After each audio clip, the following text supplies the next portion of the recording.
നമ്മുടെ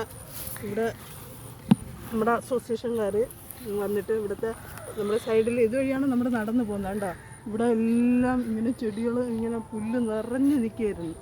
അപ്പോൾ അതെല്ലാം ഇന്ന് വൃത്തിയാക്കി. അപ്പോൾ ഞാനോട്ട് ആ പുല്ലല്ലേ, അപ്പോൾ നമുക്കത് കൊണ്ടുവച്ചിരുന്ന ഇച്ചിരി ഉണങ്ങുമ്പോൾ നമുക്ക് ഗ്രോ ബാഗുകളിലും ചട്ടിയിലും ഒക്കെ വാരി വയ്ക്കാം. ഇത് അപ്പോൾ നമുക്ക് വളം കുറച്ച് ലാഭിക്കാമല്ലോ. അല്ലെങ്കിൽ ഞാൻ അങ്ങനെ അധികം വളം വാങ്ങാറില്ല. കരിയില ഇങ്ങനെയുള്ള പച്ചിലകൾ അതും കൂടെ വെച്ച് കുറച്ച് ചാണകപ്പൊടി വേപ്പിൻ പിണ്ണാക്ക് ഇതൊക്കെ തന്നെ ഇടാറുള്ളൂ. അപ്പോൾ ഇത് നല്ല അരിഞ്ഞ് ഇത് പെട്ടെന്ന് ഇങ്ങനെ ഉണങ്ങി കിട്ടും. അപ്പോൾ അതെല്ലാം കൂടെ വാരി, അപ്പം നമ്മുടെ വഴിയും വൃത്തിയാവും. തൂത്ത് വൃത്തിയാക്കിയിടാം. എല്ലാവരും നടന്നു പോകുന്ന വഴിയല്ലേ, തൂത്ത് വൃത്തിയാക്കിയിടാം. നമുക്കൊരു ചെടിക്കുള്ള വളവുമായി.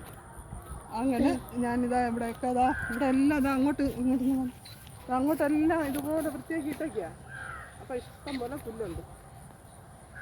അപ്പം അതൊന്ന് തൂത്ത് വൃത്തിയാക്കി എടുക്കാനുള്ള പണി ഇതാണ്.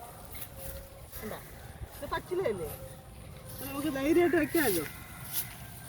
പച്ചിലുള്ള അരിഞ്ഞിട്ടിരുന്നതല്ലേ.